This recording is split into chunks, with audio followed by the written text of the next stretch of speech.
Good afternoon, everybody. That Runner Matt here, and today we're just gonna have a little chat about racing in the build-up to a marathon. Should you race? What races should you do? And how you should fit your training around those races. So, as mentioned in my first couple of videos and in the latest couple, I've got a few races lined up, mainly because I sort of have to, because they're part of the Grand Prix, so they all count, so I need to do them. But there's a couple that aren't, and those are mostly two of them are half marathons, and then I might dot a couple more in between those as well. So the next race I've got is Headington 5, which is the following Sunday from when you see this, so it'll be the 27th, he says, definitely knowing when it is. Anyway, Headington is about 11 to 12 miles, well, the start anyway, from where I am. So this is more of a general point, and the more that you can run to or from the race. You got multiple options there. Running to, obviously there's the benefit of running that race with fatigue, with the build-up of having done all those miles already in your legs. Whereas running back, you've got that build-up more of, your lactates, obviously if you've done a cool down, which you should do, definitely. Even if you're running home, I'd say if you've got time, do a cool down as well before heading back, because you just need to get that, you need to go again, but at a much slower pace, just to get the heart rate up so it can flush out some of that lactate, but not too high, especially if you're running another 10, 11, 12 miles afterwards, because your body's going to be under a lot of stress on the way back, especially if you do the 12 miles that we would have to do from Headington, which is about 85% down the A40, and I know a lot of you watching have run in one, if not both directions down the A40, and you know damn well that it is not much fun. So the next option is to use a race as a plan to run at your marathon pace. So the last race I've got in the books before the marathon is Cricklade Half. So I'd recommend a half as your sort of standard distance to do, and preferably either 2 or 3 weeks out.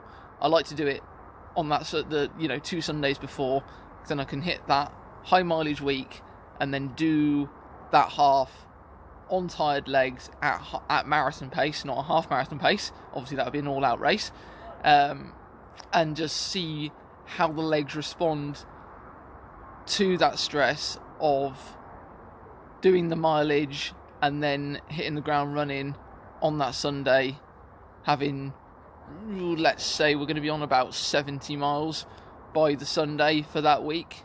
So yes, we'll see how they feel by then. Also, I'd recommend running definitely more than one race in the build if you're doing 12-week build-up.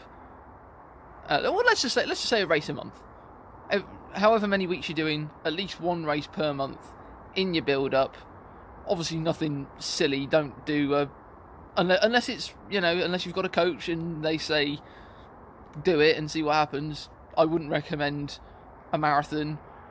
Maybe a 20-miler, but not too close to race day. And that's just to get your body, get your mind in that zone for a race day. You got to go through all your paces, get there at an X amount of time before the start, have your breakfast, do the thing after you've had your breakfast, you know what I mean, do your warm-up. You just got to go through that entire process, hopefully multiple times, and then when it comes to race day, you don't get there and you don't just freeze and just say, I'm here, what on earth do I do now? Because especially last year at Abingdon Marathon, there was a couple of people I talked to, they're talking. They're a little bit, they're a little bit tense. They're a little bit shaky. They're like, "Oh, I don't know what's going to happen." I'm like, "No, we've done this plenty of times before. This is why I've got here early. This is why I've already done my warm up. I've got half an hour to, have a chat, just take a breath. If I have got time, then sometimes I stick a bit of music in. I didn't want to mess around on that day, but depending on how early you get there, and it's each to their own. Whatever your preference is, then you choose whatever floats your boat, I guess. One other thing that you certainly can do after a race is do a session. This would be beneficial if you don't all out your race. Maybe not, as I said, not for the longer races, for your half, for your potential 20s, if you do those before the marathon. But if you've got a 10k on, maybe do race it all out, or go at half marathon pace or marathon pace, and then after you've done that race, maybe give yourself 10-15 minutes, and if there's somewhere decent enough to get your session in, then don't go back on the course and get in people's way if that's possible. But yeah, you do an extra 3, maybe 4 by a mile at marathon pace. Take a gel after the race, and then do your session, and just see how your body reacts to having done the hard work, putting a gel in, putting a drink in, and then doing more hard work.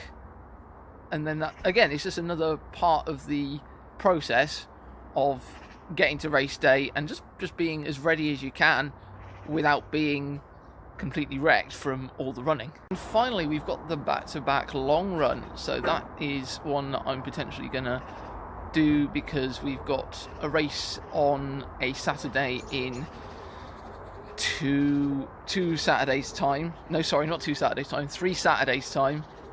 The Whitney 10th local one, and then the week after is the Woodstock 12.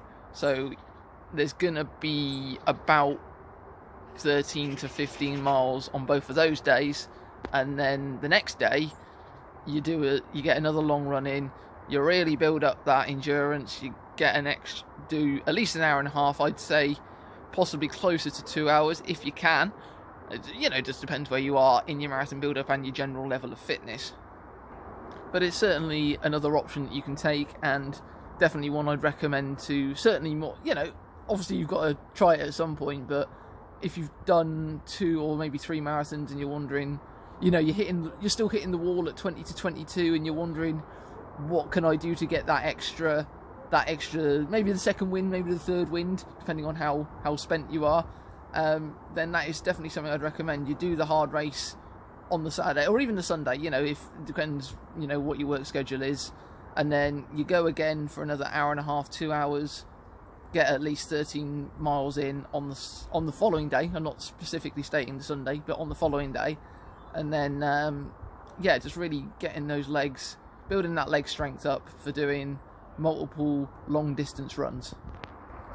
So I think that's about it for today. Like, subscribe, all the good stuff, and I will see you potentially on Saturday with a parkrun video if I can sort out the GoPro. Until then, see ya!